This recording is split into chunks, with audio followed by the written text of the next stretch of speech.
there are times when filmmakers try to combine filmmaking styles. Now, sometimes that works, and it's a really good ploy for the movie.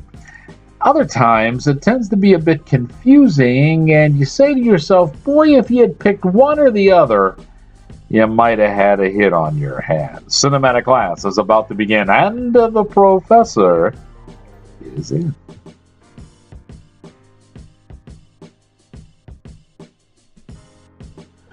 So good evening, everyone. I am Fiore, your professor for film entertainment, and these little video capsule critiques are for those of you who want to know about a movie, but don't want to wait for the entire episode of the award-winning Outtakes with Fiore to come out onto Vimeo or on your local broadcast channel. Now, tonight's lesson plan deals with the Lords of Chaos, and let me start off by saying that there are a lot of people who really like death metal. I believe that's the current cause for it. It's usually a very driving, pounding guitar. It is a pounding bass that is discordant with the guitar. It's a drummer banging away as if he's having some type of epileptic fit.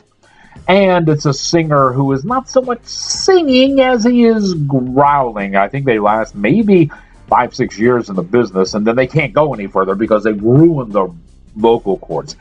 And 9 times out of 10, you can't understand a word that they're saying, and a lot of times what they're saying deals with, demonology, Satanism. At least that's what everybody thinks, So that's the type of music that we're talking about here. And so I was very surprised to find out that Lords of Chaos has as its musical soundtrack Sigur Rós. Sigur Rós, probably the most famous, I would say, band to come out of Norway. And wow, they're a really good band. I mean, Sigur Rós is like Pink Floyd. You can put them on just about any time and just kind of sit back and mellow out, because not in this movie. There are a couple of tunes that as soon as you hear them, you go, hey, that's Sigur Rós. But there are some other tunes, man, the band has really twisted their music around to fit into this. Now, there are some other Scandinavian bands that offer their talent as well, and their songs tend to be a little harsher. But the general soundtrack is Sigur Rós, and some of them you wouldn't recognize as Sigur Rós at all. Lords of Chaos deals with the fact of what they call Norway death metal. Okay? I think the whole term is Norway black death metal, something like that. Okay. Now, there's a form of music, and apparently it must exist over there. And this movie tries to encapsulate how it's kind of sort of began, and it's based on events that happened back in the 80s. Now, if you watch this movie, a lot of these events seem a little bit far-fetched. Not so much because of what happens, because apparently what happens, there's some recorded history. But even at the end of the movie, during the end credits, they say, the characters were made up and inserted into this, and some of the events were staged dramatically, and there's nothing to back them up, and it's just, done dramatically to try to make the movie a little bit better. What happens here is you have what wants to be a documentary explaining the origins of this Norway death metal, okay? But what they also want to do is they also want to make one of these movies that a lot of people like. Now, you've seen these folks. They're the folks that go to the Comic-Cons, and they go to various different zombie meets and whatever that are held locally in town, and they are just obsessed with films about death and zombies and things coming back from the dead and how much blood and gore you can put in the movie. You may recall that back when drive-ins were in vogue, a lot of these, schlock B, slicer, blood, guts, and boobs, basically, is what they were. Films dominated the drive-ins, and people would, have a good time at the drive-ins.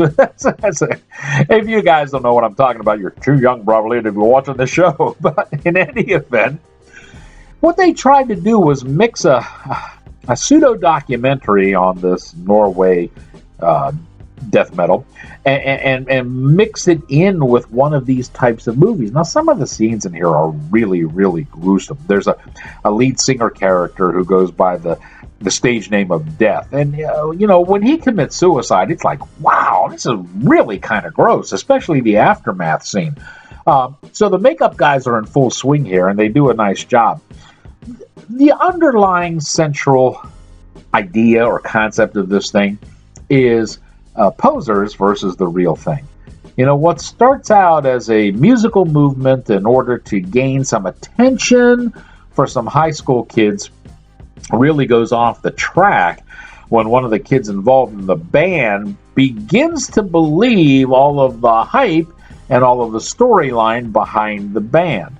Kind of like Ozzy Osbourne biting the actual head off of a bat on stage. Wow, I might have went a little bit too far there. So it's that kind of thing. And, running through this thing, and perhaps this just shows my age as I'm a little older, I kept thinking, how are these kids getting away with all this stuff? Where are their parents? And how did their parents not see what was going on? I mean, we're talking burning churches down to the ground and, murder. So, wow, what's going on in Norway?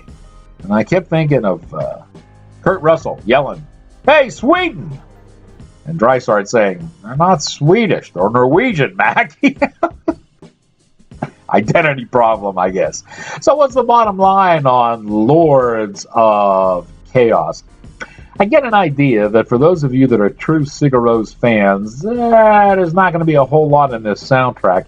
You might find a couple of tunes in there that you go, okay, but the rest of it, those of you that are real fans of death metal, you guys might like this. It's not the death metal that we're used to here in America. Some of it's from, the Scandinavian countries, but it'll give you a little something to listen to and get your eyes on. How historically accurate is this film?